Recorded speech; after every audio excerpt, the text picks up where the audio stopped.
Chameleone ne Jeff Kiwa bali tight. Sheebah Kutaka mission. Chameleone Jeff Kiwa bali tight.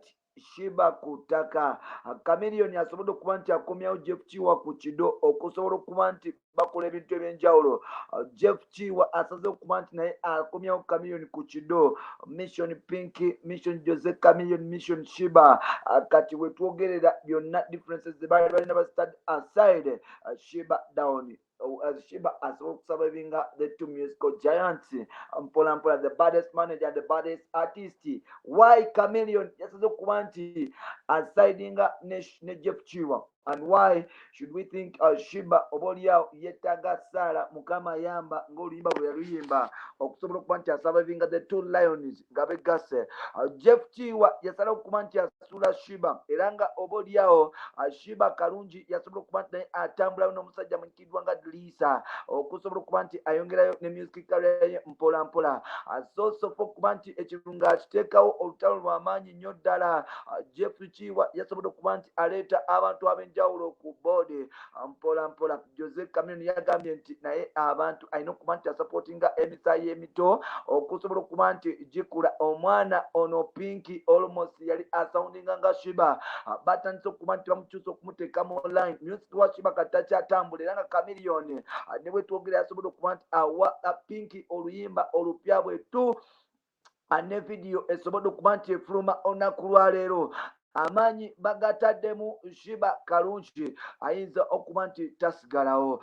Tugenda kuba nti tubikutuusaako emboozi eno mu butongole. SBM yes cosmetics company era nga eno company kutuusaako ebizigo eby'ettabu kwogata fumes eza buli kika. Ogenda maaso n'okuba nti jeta naye kutuusizako video eno ngenda kusaba producer sooka oleete bakyali baffe betulanga nabo basponsor tusobole okuba nti ate tuyongera mu party to Sheebah Jeff Chameleone. SBM House of Fragrance. We deal in all types of fragrance, mists, lotions, creams, shower gels, face and body oil perfumes.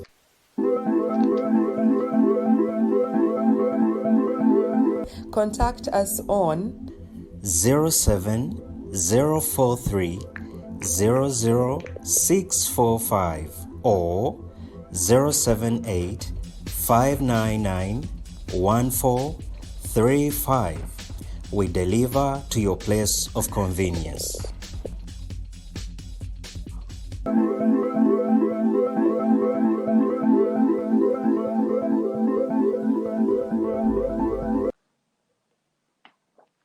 Otyo mukulikeeyo mu mulango bw'abakama baffe mpola mpola era tubeebaza okuba nti mutambula naffe ebbanga lyonna. Tukwaniriza ku mukutu gwaffe ye muganzi ogumanyikiddwa nga Uganda Mukamooli amanya n'eddoboozi bamutantambiri Jimso number one rich boy Maxudi Junior made in Uganda. Tukwebaza okusobola okuba nti otambula naffe. Tukwebaza ebiseera byonna. Webale kuba nti otwagala nnyo. Oyo golaba mu kifaananyi bamuyita Jeff Chameleone, ndabako Jeff Kiwa kwogata ne musajja mukulu amanyikiddwa nga Washington producer yali manager waliya Jasmine mpola mpola. Ndabawo Kimuswa nga wali ebbali full squad ne Nathan oba wali mu kusooka sibitegedde bulungi awo naye ng'ate oyo bamuyita Jeff Kiwa gwe batya kugata Jeff Chameleone. We twogerera Jeff yasobodde okuba nti ayita Miliano ku board. Jeff balina olutalo ne Sheebah era nga Jeff yagenze mu maaso n'okuba nti asayininga abaana abapya mpola mpola mu timu nosirimu. Omwana bamuyita Pinky Rauma Pinky bwe yagenze mu maaso n'okuba nti aleeta yoyo omukyala akaana kato ka myaka 17 naye nga maama mpola mpola. Jeff yagenze mu maaso n'okuba nti aleeta omwana oyo mpola mpola mu timu nosirimu era nga omwana ono agenda mu maaso n'okuba nti asakata endongo. Twakitegeddeko nti Jeff mission ye butalaba Sheebah kuba nti asucceedinga enemo era nga bayawukana bubi nnyo ddala. Jjukira mpola mpola baali bakeeta era nga team no sleep boss agamba tsagala kumanya lya Sheebah lubadde olunaku lwaleero Jeff Kiwa ne Chameleone basobodde okuba nti basinkanamu ka meeting kebasobodde yes lubadde olunaku lwaleero Jeff Kiwa ne Chameleone basi omukago basobodde okuba nti basinkana olunaku lwaleero era nga Jose Chameleone basobodde okuba nti banyumya ebintu bingi ne musajja mukulu amanyikiddwa nga Jeff Kiwa yoga basobodde okuba nti bakola olwasooka ebintu byabwe ne bisobodde okuba nti bikutuuka era nga leero kyebakoze kwe kusala okuba nti bakyusa Chameleone agamba nti nja kusupportinga Pinky n'amanyi gange gonna nja kukwata Pinky nsobole okuba nti muwanika nja kukwata Pinky mutwale buli wensobola nja kukwata Pinky mutwale mutuuse buli wamu wensobola okuba nti mutuusa kubanga nze newayo okuba nti tutumula talent empya Pinky yagambye nti Uncle Joseph big up on yourself Chameleone mu mutima ogw'enjawulo yasobola okuba nti akwata oluyimba lulamba n'aluwandika mu Luganda ne mu Luswahili ne balukola ne Pinky ne video esobola okuba nti efuluma n'olunaku lwaleero oluyimba luno Chameleone ebbanga Sheebah lye yamunoonyeza yagaana okuba nti akola naye tune naye ng'ate olunaku lwaleero omusajja mukulu amanyikiddwa nga Chameleone yasobola okuba nti akwata Brahma Pinky n'asobola okuba nti amutwala mu studio ne bakola oluyimba ne video ne bagikwata era nga video wetwogerera yafulumya oluyimba lwa Swahili Chameleone agamba nti kama nembaya Pinky alina okuba nti alulinga industry oba ayagala oba tayagala alina okutekinga over luno lutalo lwa ddala kubanga Jeff Kiwa naye agenda mu maaso n'okuba nti alwanyisa Sheebah mu ngeri y'enjawulo Queen Kama tetumanyi oba ajagera mu maaso n'okuba nti asurvivinga Queen Kama tetumanyi nti anagera mu maaso n'okuba nti abimalako kubanga bino kyoliko Chameleone ng'ayisa Sheebah ku stage bagera mu maaso n'okuba nti babikola mpola mpola Chameleone Sheebah Chameleone ate yepulidde Sheebah atandise okuba nti asupportinga n'okuba nti awa mukyala mukulu amanyikiddwa nga Brahma Pinky kolabo Sheebah avuddeyo akyasirisa agambye nti kati mu bye mukola byonna mbalaba oba mukola kinze mukama mpola mpola ajjagenda mu maaso n'okuba nti anyamba jjukira Chameleone ane Jeff Kiwa bafunamu obutakkaanya yali ya London obambi baleetere abantu baffe balina okuba nti bamanya abantu baffe balina okuba nti bamanya amazima lwaki Chameleone ne Jeff Kiwa beeta mwaka ki lwaki ate baddamu okuba nti bakolagana n'ebisigaddewo bwe bityo Jeff Kiwa obuzibu alina ne Chameleone buli butya era nga babusolovinga batya tugenda kuba nti tubikutuusaako Chameleone akoma mu Uganda mu mwaka gwa 2000 nga amaze okuba nti akuta oluyimba olwagenda maaso n'okuba nti lukyusa obulamu bwe n'okuteekawo ebyafaayo mu music career ye oluyimba luno baluyita Mamma Mia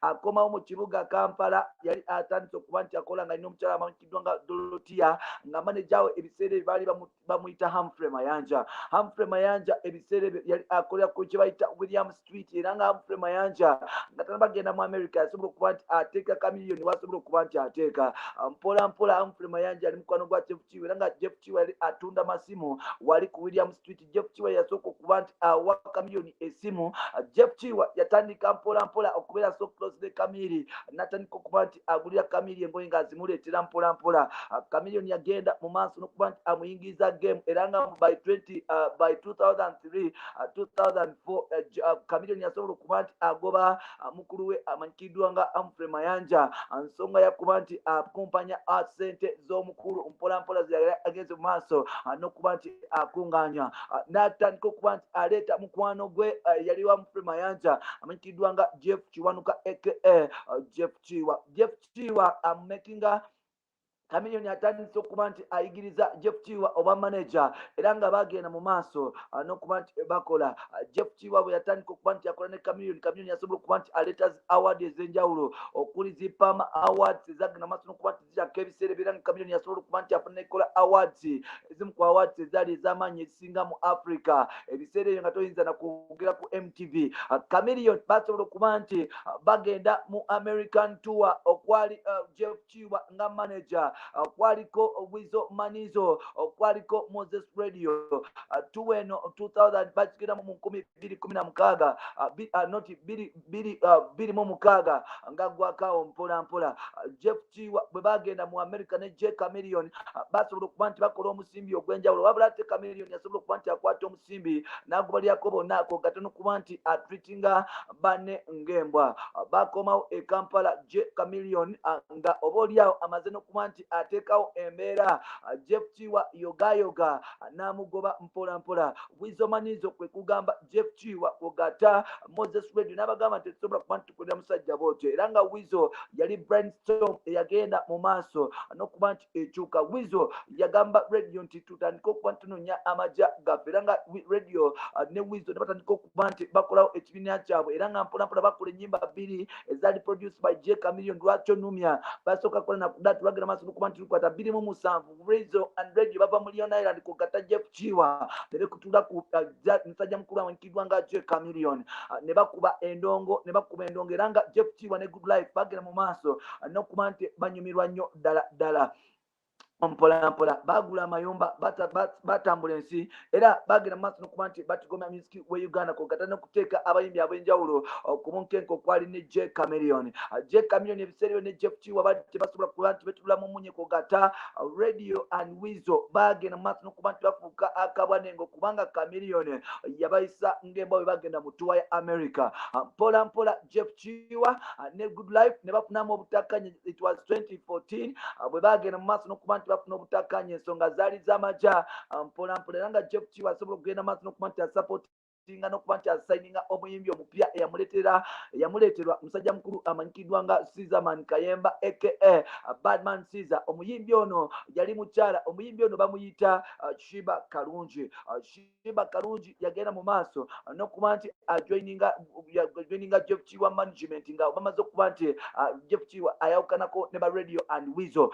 Mpola mpola yegattibwako amangu ago musajja mukulu amanyikiddwa nga Palaso ng'amaze okuba amaaso nga bwe yava mu ggwanga lya America, era nga Palaso yasobola okuba nti akola ebintu ebyafaayo. Mpola mpola bwe yakomawo n'atandika n'erinnya erimanyikiddwa nga Team No Sleep, awo nga Jeff Chiwa tebakwatagana na radio and Wizo. Laba Palaso bwazigwamu mpola mpola n'atandika okuba nti akola ne Jeff. Basobola okuba nti era bakolawo kaduo akali akekimpatiira.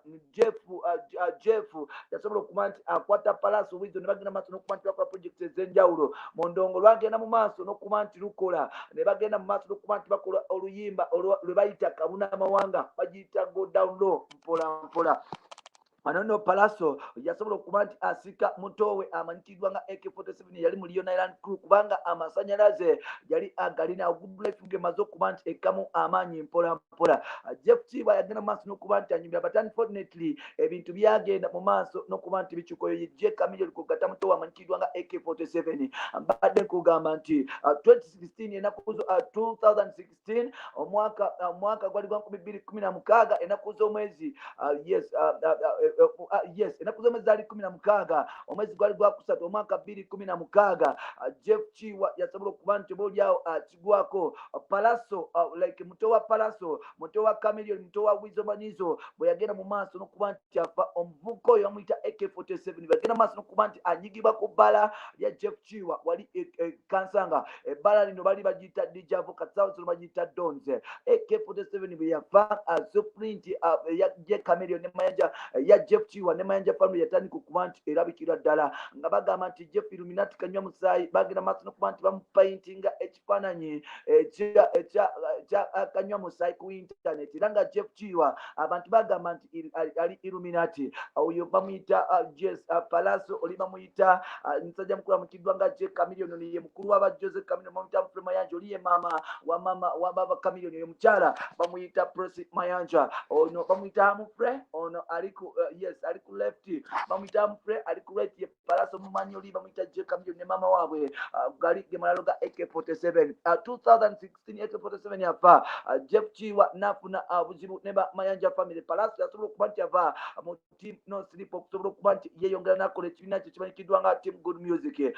Mpola mpola olutalo ne lutandika Sheebah Palaso kwogata Jeff Chiwa ne bekuba ennyimba. Mpola mpola Chameleone naye yagenda mu maaso n'okuba nti ayimba oluyimba olyawo olwagezaako okusiga ekifaananyi ekiraga nti oba oliawo Jeff Kiwa yagenda mu maaso n'okuba nti atta oba okulya omusajja mukulu amanyikiddwa nga AK47 yamuvaayo n'amugamba okulimba lwa AK47 mpola mpola yamugamba nti wangamba oyagala Jeff Kiwa AK wamutwala. That is 2016 tribute song ya AK47 yakolebwa J Chameleone.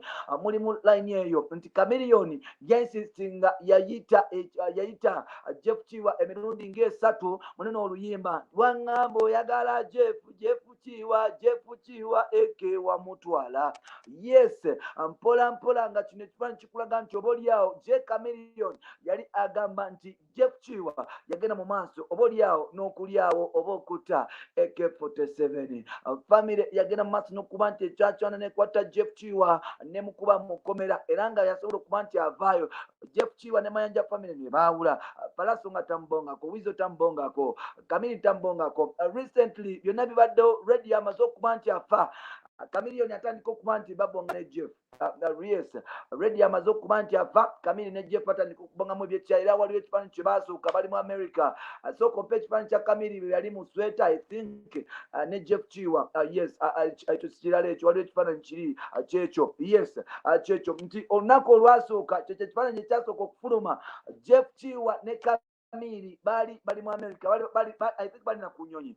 Jeff Kiwa n'akuba ekifaananyi n'akiteekayo.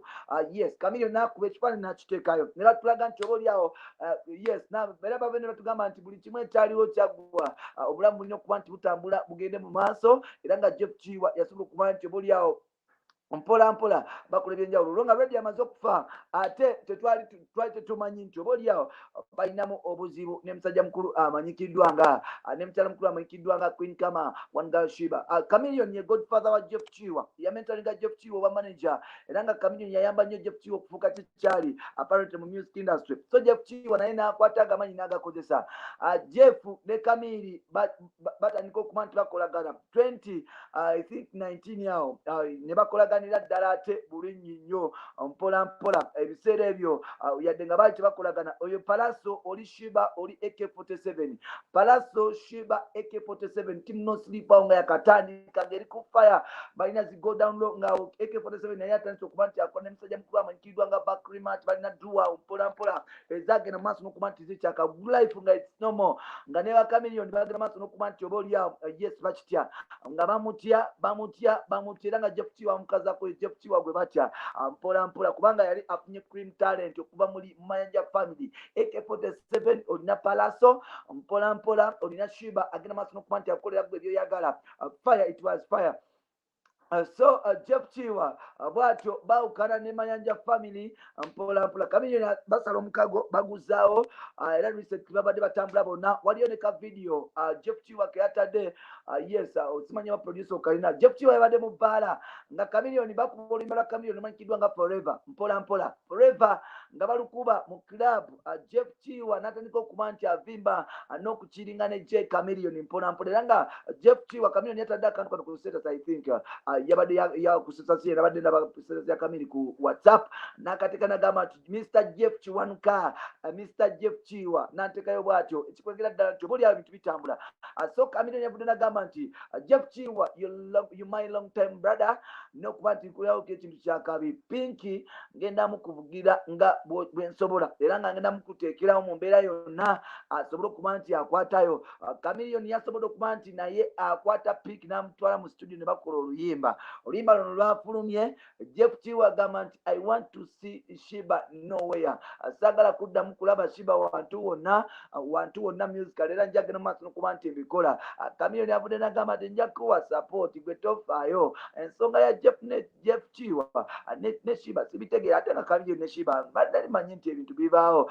Chameleone yoyo ng'ali ne Sheebah kalungi bannange Kamiri ati tetumanyi kyatuukawo anti cream avudde ku Queen Kama naye yamufuna nga tesiwa akabi nnyo. Jeff namufulu wakabi kati Pinky wuyo Rauma Pinky oyo new signing ya Kamiri new signing ya Jeff I mean bagambye anti kibagenda okukola Jeff kibagenda okukola Queen Kama mukama yamanyi Queen Kama yatadde oluyimba olwandikiddwa Khalifa naye bambi terukyatambulira bulungi oluyimba terutambula steady oluyimba teruvayo nga birina kuba nti luvayo. So n'olwekyo so musically bano ba music giant begatta okusala ku bantu bakuma endongo tetumanyi naye ngate kasande tali wapamanyikiddwa nga Sheebah kubanga ebintu asobola okubikola bulungi. Sheebah asobola okuba nti asurvivinga bano abasajja bw'anaaba nga yenywezezza yeetaga ttiimu mpya mu kuludiriisa ennyimba zitandika okuba nti bazitwala bulungi employing abantu abatono abantu abalala basobole okuba nti bakuyambako kubanga ate Sheebah ate munnaffe twagala kulaba nga Sheebah munnaffe ate bamusuula nga bagala okumusuula. Mbeebaza nnyo okuba nti mutambula naffe ebbanga lyonna mbebale okuba nti mutwagala. Uganda Mukamooli gwe mukutu. Bye bye for now. SBM House of Fragrance. We deal in all types of fragrance, mists, lotions, creams, shower gels, face and body oil perfumes.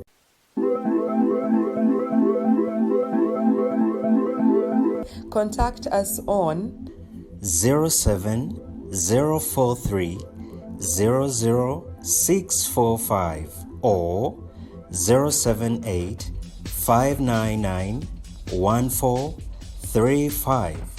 We deliver to your place of convenience.